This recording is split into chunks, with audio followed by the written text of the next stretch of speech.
नवरात्रि का पर्व जल्द ही शुरू होने जा रहा है, तब जूनागढ़ में नवरात्रि के पर्व के दौरान शांति व्यवस्था और कानून बरकरार रहे, ऐसी कोशिश पुलिस विभाग की ओर से की जा रही है। शांतिपूर्ण माहौल में जूनागढ़ और केशोद में नवरात्रि का पर्व मनाया जा सके, इसीलिए पुलिस विभाग की ओर से गरबा आयोजकों के साथ और अग्रणी लोगों के साथ एक बैठक आयोजित करवाई गई थी। दरअसल नवरात्रि के पर्व के दौरान पुलिस छुपे तरीके से काम करने वाली है, जिससे कि शांतिमय माहौल में त्योहार को मनाया जा सके, जिसके मद्देनजर गरबा आयोजकों और साथ ही जूनागढ़ और केशोद के विभिन्न समुदाय के अग्रणियों के साथ पुलिस की ओर से एक बैठक की गई। तब आपको बता दें कि इस बारे में जूनागढ़ के एसपी सुबोध ओदेडरा की ओर से ज्यादा जानकारी दी गई। केशोद डिविजनना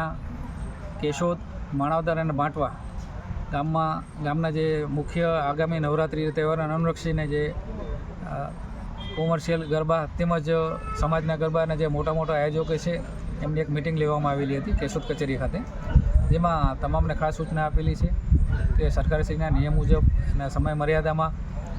નવરાત્રિના ગરબાનું આયોજન કરવામાં આવશે, તેમજ નવરાત્રિના આયોજનમાં સીસીટીવી કેમેરાનું રાખશે, પાર્કિંગમાં અંદરની સાઈડમાં એન્ટ્રી એક્ઝિટ તમામ જગ્યાએ રાખશે, તેમજ સાયબર ક્રાઇમ ડ્રગ અવેરનેસના પોલીસ તરફથી જે બેનર્સ આપવામાં આવશે એ જ રીતે હેલ્થની ટીમ પણ ત્યાં રહેશે, તો એમના પણ બેનર્સ વગેરે રાખવામાં સૂચના આપેલી છે, તેમજ ડ્રગ્સ અંગેની અને સાયબર ક્રાઇમની જે ઓડિયો ક્લિપ જે